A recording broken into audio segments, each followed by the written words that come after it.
जितनी बड़ी परीक्षा उतना बड़ा पेपर लीक का गोरख धंधा। सरकार पूछ रही थी कि पेपर लीक कहां हुआ है, जनता पूछ रही है पेपर लीक कहां कहां नहीं हुआ है। जिस तरह से पेपर लीक की घटना सामने आई है, निश्चित रूप से 25 लाख छात्र छात्राएं, उनके घर वाले सब हैरान परेशान हैं।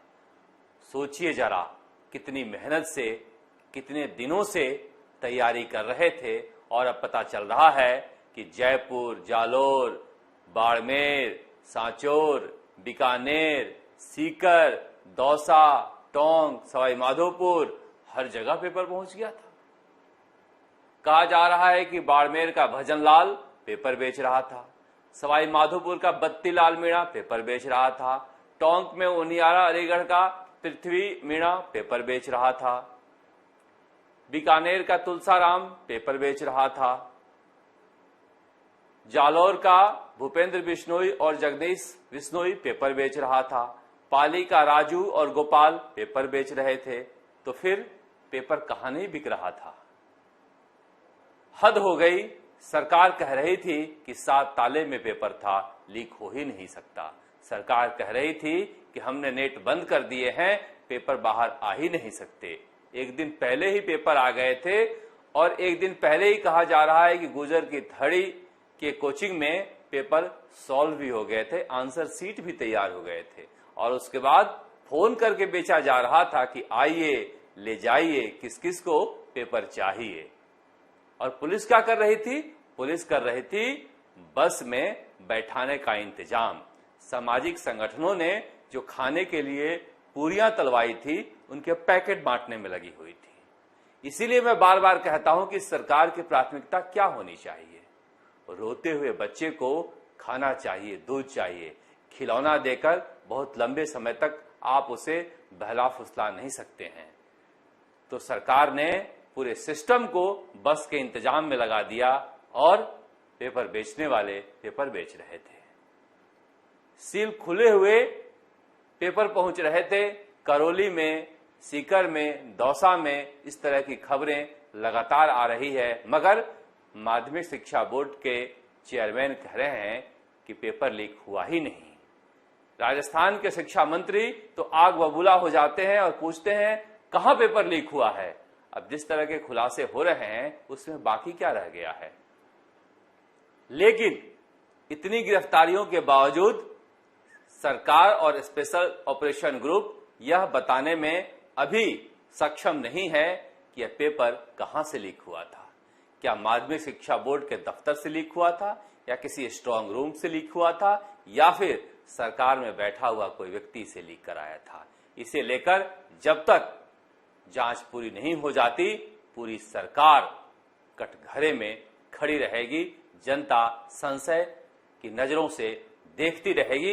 इसलिए भी कि जब यह मामला सामने आया तो पूरी सरकार हमलावर हो गई यह कहने में कि रीटोत्सव मना है, रीट का उत्सव मना है, इसलिए लोग बेचैन हो गए, हमारे विरोधी इतना बड़ा उत्सव देकर पचा नहीं पा रहे हैं।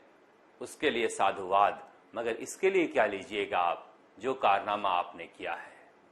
इसलिए कहा जा रहा है कि जल्दी से जल्दी सरकार इस नेक्सस के बारे में जनता को सच बताए कि आखिर कहां कहां तक, किन किन जिलों में ये तार फैला हुआ है। क्योंकि जिस तरह से पेपर बेचे जा रहे थे, बिना किसी बड़ी मछली के समुद्र में इस तरह से पेपर नहीं फेंके जा सकते। इसलिए जरूरी है कि सिस्टम उसको पकड़े। अगर स्पेशल ऑपरेशन ग्रुप के लिए कोई परेशानी खड़ी हो रही है तो निश्चित रूप से 27 अक्टूबर को राजस्थान हाईकोर्ट में सुनवाई है। मामले की जांच सीबीआई को दी जा सकती है, क्योंकि पुलिस फिलहाल उत्तराखंड गई है केदारनाथ बत्तीलाल मीणा को लेकर। जगदीश बिश्नोई के बारे में कहा जा रहा है कि हिमाचल प्रदेश में है। इसलिए 2-3 राज्यों का अगर मामला हो जाता है तो फिर सीबीआई जांच की सिफारिश कोर्ट कर सकता है। इसलिए कहा जा रहा है कि सरकार तो अब तक इसे झुठलाने में लगी थी, सच सामने आ रहा है। ऐसे में हो सकता है कि कोर्ट कोई फैसला करे। यह डराने से कोई फायदा नहीं होगा कि विपक्ष अगर रद्द करने की मांग करता है तो विपक्ष के खिलाफ 16 लाख छात्र नाराज हो जाएंगे और 16 लाख छात्र खुश हो जाएंगे अगर सरकार चुन चुन कर उन लोगों को बाहर निकालती है जिन्होंने रिट में प्रश्न पत्र खरीद कर परीक्षा दिए हैं, क्योंकि तब काबिल व्यक्ति को मौका मिलेगा। काबिल व्यक्ति को मौका मिलना आजकल बेहद मुश्किल काम है। अब सियासत को देख लीजिए, सियासत में कैसे कैसे लोगों को मौका मिलता है, ऐसे वैसे लोगों को मौका मिलता है। जिन्हें मिलना चाहिए उन्हें तो मिलता ही नहीं है।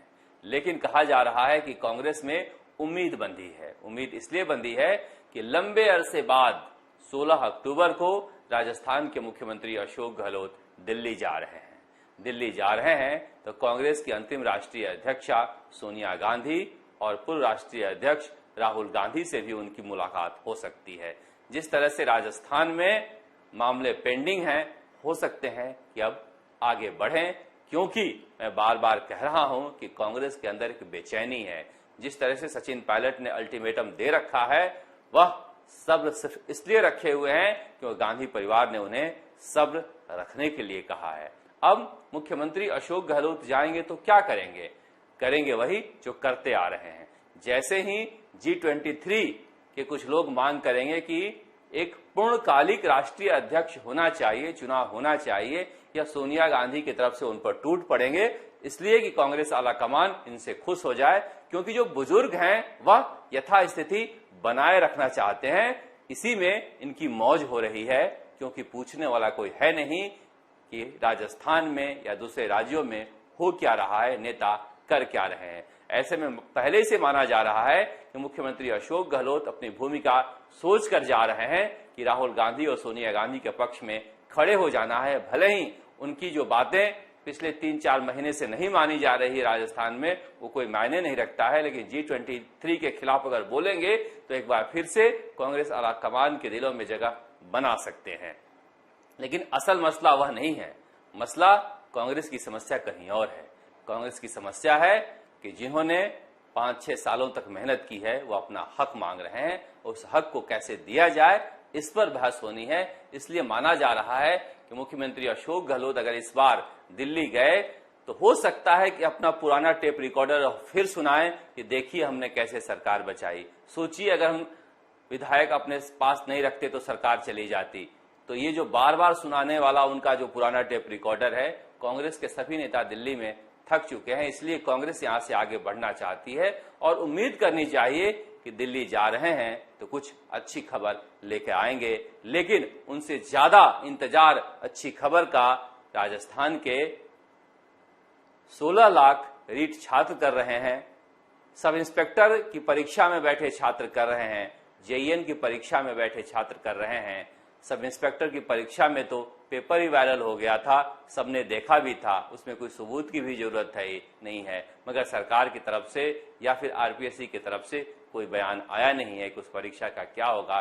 इसलिए राजस्थान की जनता को खुशखबरी दें, कांग्रेस की खुशखबरी तो आती जाती रहेगी। राजस्थान तक के लिए जयपुर से शरद कुमार।